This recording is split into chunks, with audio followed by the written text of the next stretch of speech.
आता आपण आपल्या परिसर अभ्यासचा पहिला पाठ पाहिला. त्या पहिल्या पाठामध्ये काय होतं रे? काय होतं कोण सांगेल? इंग्रजीमध्ये नाही, पहिलं मराठीच. कोण सांगेल? की आपण काय आहोत तर माणूस किंवा जसा स्वतःसारखा प्राणी निर्माण करतो तसंच इतरही प्राणी काय करतात, स्वतःसारखा जीव निर्माण करतात. परंतु त्यातल्याच काही घटक असे असतात की ते काय करतात, स्वतःसारखा प्राणी किंवा ज्यावेळी त्यांचा अपत्य होतं किंवा त्या ठिकाणी दुसरा जन्म होत असतो त्यावेळी मात्र काय होतं तर त्यांच्यासारखा प्राणी तो निर्माण होत नाही. मग आपल्याला त्या ठिकाणी फुलपाखराचं दिलंय की काही प्राणी मातेच्या उदरातून जन्म होतात, काही अंड्यामधून काय करतात, जन्म घेतात. तर आपल्याला काही त्यांचे अंडे दिसणे इतपत काय असे असतात, मोठे असतात. तर काही काही प्राण्यांचे काय होतात, आपल्याला अंडी दिसत नाहीत. उदाहरणार्थ साप, पक्षी यांची अंडी आपल्याला दिसतात का रे? नाही. परंतु कोंबड्यांची अंडी कशी असतात, मोठी असतात आणि ती आपल्याला दिसतात. त्याच पद्धतीनं आता आपण दुसरे त्या ठिकाणी आपल्याला आहे की फुलपाखरू, बरोबर. मग त्याची अळी असेल तर त्या ठिकाणी त्यांनी स्टेप दिलेले आहे की पहिलं काय करते, अळी अंडी घालते, बरोबर. त्याच्यानंतर काय करते की त्यातून ती अळी निर्माण होते, सुरवंट तो तयार होतो आणि तो काय करतो, एक कोश तयार करतो. कोश तयार केल्यानंतर त्यातून काय होतं की त्यातून फुलपाखराचा काय होतो, जन्म होतो.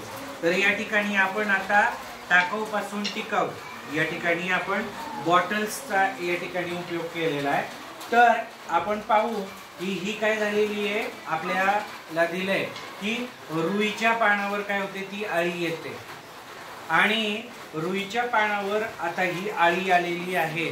आणि या ठिकाणी पहा, अळी आल्यानंतर काय करणार आहे, काय करणार, हे पानं खाणार आणि खाल्ल्यानंतर आता काय करणार, कोश बनवायला सुरुवात करणार.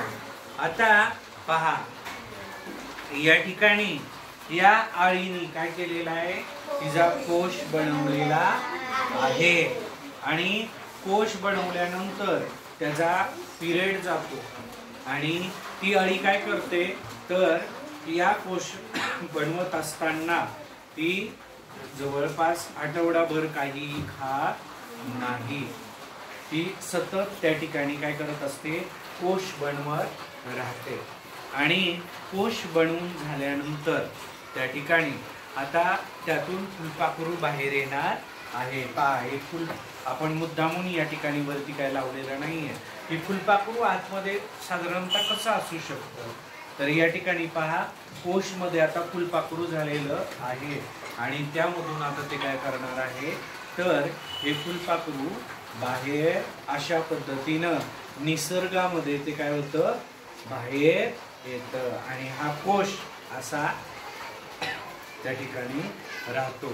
आणि हे फुलपाखरू काय होतं, आपल्याला अतिशय सुंदर असं वेगवेगळ्या रंगामध्ये ज्या पद्धतीची अळी आहे त्याच पद्धतीचं फुलपाखरू आहे का रे? नाही. आपण जर पाहिलं तर ही अळी वेगळ्या हिरवट रंगाची असते आणि फुलपाखरू हे अतिशय सुंदर वेगवेगळ्या रंगामध्ये काय असतं आणि हे फुलपाखरू काय होतं, निसर्गामध्ये अशा पद्धतीनं जन्म घेतं. समजलं तुम्हाला?